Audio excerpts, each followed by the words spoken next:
Namaste, welcome back to our channel Ayurveda 360. So this is a special video for the aspiring students wanting to enter post-graduation, especially in national institutes. One of the things that the students keep in mind regarding choosing the college is the stipend. So what exactly the stipend is, how it is calculated, and what are the related things which they should be knowing, like for example the allowances and the tax deduction, etc. So those things in detail and precisely we are going to discuss this. Anytime you watch this video, you will be able to calculate your stipend even after 5 years. So that is a speciality. So kindly watch this video till the end.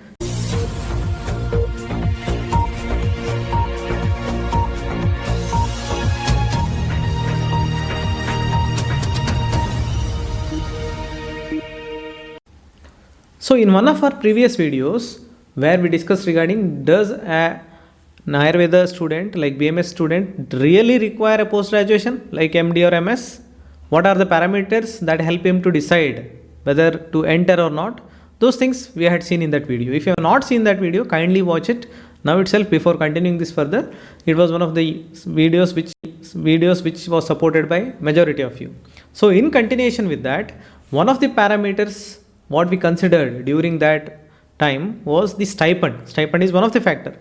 So in this video, we are going to clear all the queries in relation to the exact stipend and how it is calculated, because there are so many misinformation, or you can say wrong information in the internet. Most of the sites or in general queries I searched, I got certain wrong answers, because of which the students may get the false knowledge regarding the particular stipend, because of which they may enter into the institutes where they don't want to.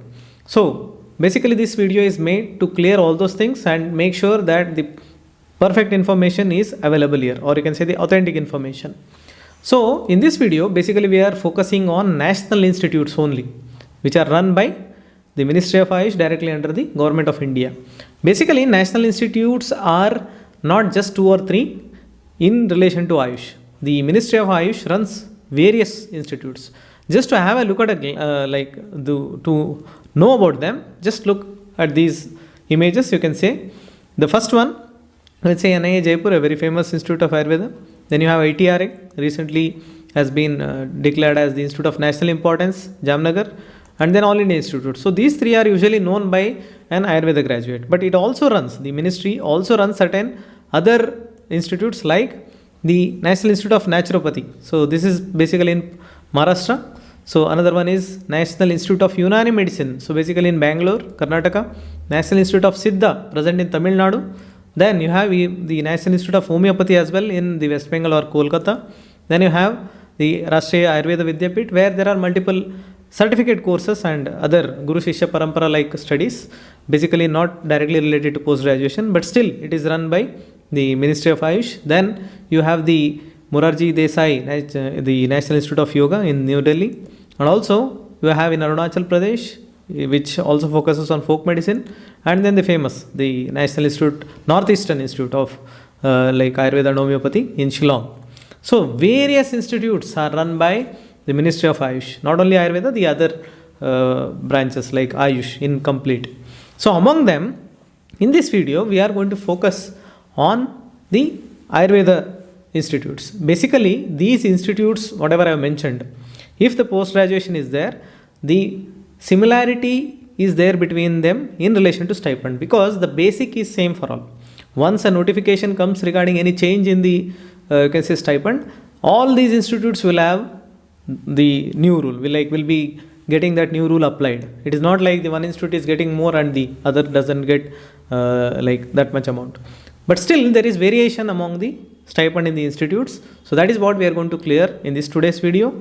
So in this session, the initial one, that is National Institute of Ayurveda, we'll take that, and then we'll go into the Jamnagar, and then we'll go into the All India Institute, New Delhi.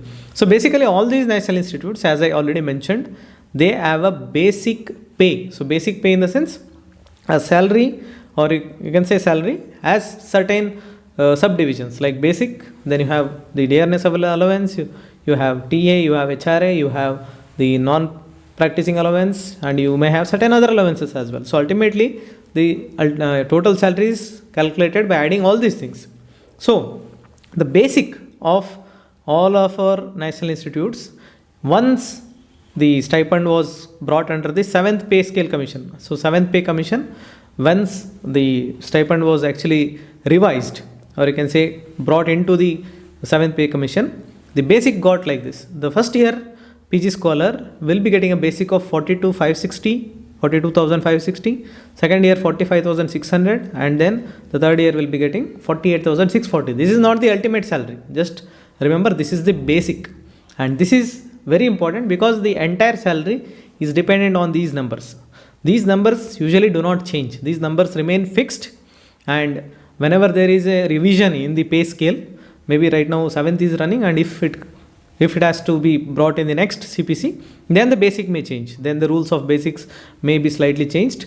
But for now, since 7th pay commission is being applied for all national institutes, especially like during my post-graduation time, this was applied, and the arrears were given from 2016 January onwards. So 7th pay commission was started from 2016 January 1st, but it was applied in various later years in various institutes, and then the arrears were given from January. So this is the basic of first year, second year, and third year. So now based on this number, how the stipend is calculated? First for NIA. So NIA Jaipur, right now it is the deemed university under the status of de novo.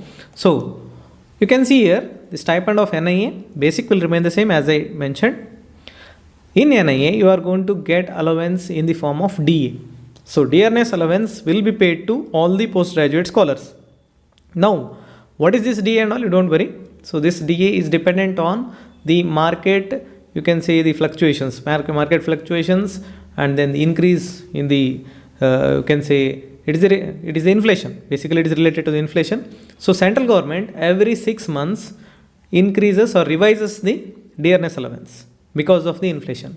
Usually it goes on the it usually goes up. It doesn't go on the negative side. It usually goes up. So at present, the dearness allowance for central employees is 31%. So 31%, it is from July 2021 up to December. Basically, it gets revised every January and July. So right now, it has to be revised, and once it gets revised, the arrears will be given. So basically from January 1st, 2022 onwards, a new DA will come. Maybe 2 or 3% will increase. But right now it is 31%. Right now it is 31%. Now why this is important is, this 31% is to be calculated on the basis of basic. So a student of first year MD will be getting basic of 42,560, and his DA, dearness allowance, will be 31% of that. When you calculate that, you are going to get 13,194 will be the DA. So when you add that, you are going to get 55 plus 55,754 to be exact. Similarly, the second year basic is of course more than the first. So that's why the 31% DA will be slightly more, 14,136. So the total stipend will be almost touching the 60,000. The third year scholar will be almost getting the 63,700 plus. So this is how you calculate a stipend in NIA. So basically I am talking about NIA. So the basic plus dearness allowance will give you the stipend in NIA at any given point of time. So if you wanted the stipend of 2021 January, what you have to do is check the DA during January 2021 and calculate accordingly. If you want the stipend of NIA after 2 years, this 31% will not apply. Identify what is the DA at that particular point of time, maybe March 2024. So calculate, multiply, and then divide by 100. You are going to get the exact DA that time. Add with the basic. As I already mentioned, basic doesn't change. So it is the DA which changes every 6 months, and that adds up to the basic, and ultimately you get the stipend. So now you know that every 6 months the stipend is going to increase. Every 6 months. So for example, now the basic is 42,560. So imagine 1% increase in DA, 1%. So the student is going to get 425 rupees more in the next 6 months, because 1% will mean out of 42,000 it is 425. Imagine 2% DA increases after 6 months. So the student is going to get 850 more than the earlier one. Imagine 3% increases, then he is going to get 12,200 plus. So in this way, the increase in DA will add on to the basic, and ultimately the stipend, the total stipend is going to increase. So if anybody asks you what is the stipend in NIA, you should not tell any random number like 50,000. No, it is not so. So it is a specific number, and how it is calculated, it is based on the DA. So DA increases every 6 months. That is why every 6 months the stipend gets revised. So this is in relation to the stipend in NIA.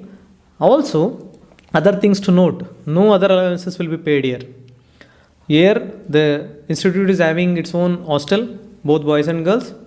So here usually the HRA, the home rent allowance, is not given. No grade pay is there, and PG scholar is considered as a PG scholar himself, not as a medical officer, or you can say the junior resident, sorry, not medical officer, JR, junior resident. He is considered as a postgraduate. That's why no grade pay, and there is no NPA, no non-practicing allowance, and there is no TA. So because of this, the stipend will remain basic plus DA only in NIA. Now the point is, NIA considers the stipend as a salary. When you are ending the financial year, the institute will give you the form 16, which tells you regarding the entire like salary what you have received, and you will be cut with the TDS, that is tax deducted at the source. If your income is increasing more than 5 lakhs, of course, because the stipend is more than 50 now, 55 almost, so your income is definitely going to be more than 6 lakhs. So that is why, as a rule, the NIA will deduct TDS tax deducted at the source. Your source now is NIA is giving you the stipend, so that is why that is the source. So tax will be already deducted in advance, and that tax will be paid to the government in advance. So TDS will be cut in NIA. That is a point of interest. So from the TDS and ITR point of view, you are an employee, but basically you are a postgraduate scholar, and since the rules are not changed since many years, since the beginning of NIA, this rule has been applied. So that is why the TDS is cut, and ITR, income tax returns, are to be filled by you if you want to get back the deducted amount by saving in various schemes. I'm not going to detail in relation to that, how to save the tax and all those things. So if you have saved your tax by investing in certain things as per the government rule, then you may get back once you file the ITR, that is income tax returns. So once you are in NIA, for the 3 years, you will be filing the income tax return. So basically you have become you can say salaried person. So on paper you are a salaried person, but basically it's a stipend. So this is in relation to NIA. So that is why you do not get the complete amount when you are getting the stipend. You may be cut 10%. For example, I just told you the first year total stipend is 55,754. When the student gets credited in his account, his 5,500 rupees will be cut, because that is a 10%. 10% tax will be cut at the source. So at the time of income tax returns, if you have saved, then you may get it back. If you have not saved, as per rules, you are not supposed to get it. That will be going to the government as a tax. So this is in relation to NIA. If you have understood this, then the other parts are very easy. So next we'll move on to the Institute of National Importance, that is ITRA Jamnagar. So IPGTRA was renamed as ITRA recently. So now the basic is same, DA is also same. So that is why the total stipend will remain the same. So Jamnagar and NIA have the same stipend in total, because both NIA and Jamnagar both are having same basic, and they are having the DA. DA is decided by central government, that doesn't change. But the point here is, as usual, the allowances are also same as NIA. The Jamnagar, like the office of Jamnagar ITRA, doesn't consider this stipend as a salary when calculating. It will be considered just like a scholarship, like you are given a scholarship, something like that. Not told as scholarship, but it is treated as a scholarship. So since the government is different there, state government, and since the rules are slightly different from Jaipur to Jamnagar, Gujarat, so that's why they don't cut your TDS, and they don't allow you, or you can say you need not fill the ITR, income tax returns. If you file the ITR, then the government will tell your earning more than 7 lakhs per year, you have to pay me this much amount of tax. If you are filing the ITR, then you will have to give. If you want to show it as a salary, then that is your wish. If you don't want to file, no issues, and no tax will be deducted at source. So that is why a student in the Jamnagar will get all this amount as it is.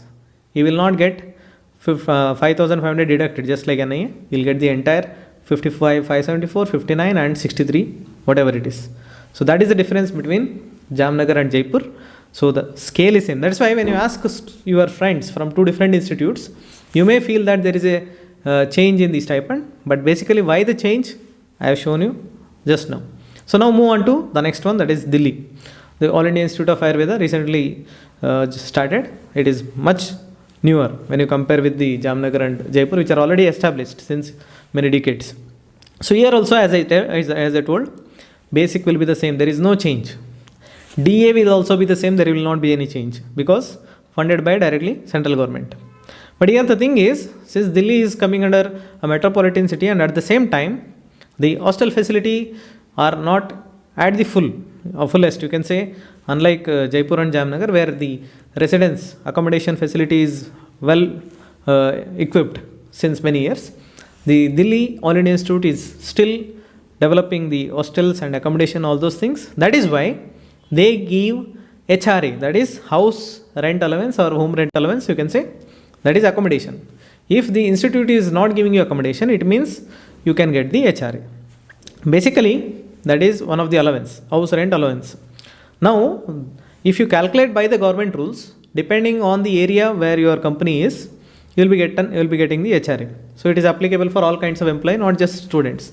Like if you are in a rural area, the percentage will be different. If you are in an urban area, different. If you are in a metropolitan city, that is different. For example, in Jaipur, the HRA is 18% in of what? Of the basic. That is why basic is important everywhere. So 18% of basic is HRA in Jaipur, and 24% of basic is the HRA in Delhi. So that is why HRA will differ from city to city, because the rent also will vary from city to city based on the infrastructure that is present there. So that is obvious. That is because of obvious reasons. Now the thing here is, the All India Institute management or the authority have decided that while they revised the pay scale, initially the students of All India Institute, we used to get the same stipend as NIA and Jamnagar because there was no HRA. But later it was revised by the authority and they added 9,000 rupees as a consolidated HRA. Rather than taking the 24%, the rule of the central government, the consolidated HRA, house rent allowance of 9,000 was decided. What are the parameters and how they decided, that is not the point of issue here. Right now, the consolidated, in the sense that it is not varying, it is fixed, consolidated, it is a fixed one. So, fixed 9,000 house rent allowance is paid extra for a All India Institute postgraduate scholar. That is why the stipend in New Delhi, that is All India Institute, will be 9,000 more than the Jamnagar and Jaipur. Just see this table, it is very clear. So the basic and present DA, it is the same as the other two. Only thing is the consolidated HRA, irrespective of your year, first and second year and third year, your HRA will be the consolidated right now. That is why the total stipend will come to about 65, 68 and 72. So since the accommodation is costly there, so usually up to 5 to 10,000 are spent on the accommodation. That's why the savings will be the same. If you are staying in Jaipur and if you are taking the hostel, if you are staying in Jamnagar and if you are taking hostel, the hostel fees will be very less than 2,000 rupees. That's why it is almost the same. Basically it is the same, but the accommodation facility not there and the inflation and the house rent being very high there, so 9,000 was added. And right now it is 9,000. If the management decides to increase it or decrease it, if the accommodation is completely given by the management and if the student doesn't have to go outside, then even HRA may be cut. As I told you, why it is given. So depending on the management's decision, HRA may increase or decrease depending on them. So likely the stipend also will increase or decrease depending on the accommodation, HRA. Otherwise, basic and DA are the same. So that is why, even though all three are coming under the Ministry of AYUSH, there is variation of total stipend a student gets. When you ask three different students who may be your friends, you will get three different numbers and you are confused, like why like NIA student getting in his account only 50,000, why the Jamnagar person getting 55 and another one in Delhi is getting 65. Now we'll complete that. In Delhi, again, unlike the, just exception of HRI, other grade pay and all are not there. So here also, just like Jamnagar, it is considered just like a scholarship. That is why they don't deduct the tax at source and you need not fill the ITR. So whatever amount you are getting, so 3 years you can just get the complete amount. And the thing is, you will not be filing the ITR. If you file, again government will ask you to pay and you will be paying by yourself. Either it is cut at the source or else paid by you. And if you don't want to pay, then it is fine, because it is not like considered as salary by the All India Institute. So that is why Jamnagar and the Delhi students may be getting more money in their account. But a student in NIA will be filing the ITR, and during that time, if he has saved and if he has learnt all those techniques, or if he has hired a CA, then he may be able to save all the amount. That is also possible. Of course, it is possible. So during those 3 years, the ITR is filed by the student, and this may help him in the future. In the future course of his life, definitely it will help him, because his salary and ITR is there since 3 years, and that may help him in getting some financial assistance in some of his transactions with the bank, maybe in relation to loan and etc. other things. Otherwise, the Jamnagar and All India Institute student, if he is not thinking about this, then he may have to start his financial planning after his PG. So that is the drawback. Otherwise, each are having their own benefits, and of course, you need not worry about these parts. So, but you should know about these things. If you are going into this institute, this will be cut. That's why I am getting this. Don't simply listen to somebody and think like you are getting less amount or something like that. This is actually what it is happening. So in this way, we have completed the present video of the stipend, and what we can conclude is stipend is not stable. Unlike some of the state governments, stipend in these national institutes are not stable, because every 6 months DA changes. And if HRI changes in New Delhi, then again stipend will change. So basic will remain the same unless and until the next pay scale commission is not applied. The basic will remain the same. And then if you want to know your stipend at any point of your life, you have to know the basic first, based on which commission is applied, and then see which are the allowances that are allowed, and then go for the you confirm regarding TDS and all those things. And if it is not cut, then you get the entire amount. If it is cut, how much you are going to get, and how to get it back by saving through the tax saving methodology. All those things you will be thinking at that particular point of time. That is why the exact number of stipend is not known by many of the people. I have seen many of the videos and even the net browsing, and I couldn't get a proper answer anywhere. So this is the answer for all your queries, how exactly the stipend is calculated in these institutes. So I hope you got the information.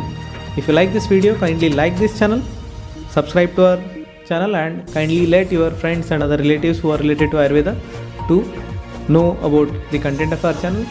And the thing is, you may be wondering like why BHU is not included here. Basically, it doesn't come under Ministry of AYUSH. The funding is done directly under IMS, Institute of Medical Science. So IMS BHU, that's why it is called as IMS BHU.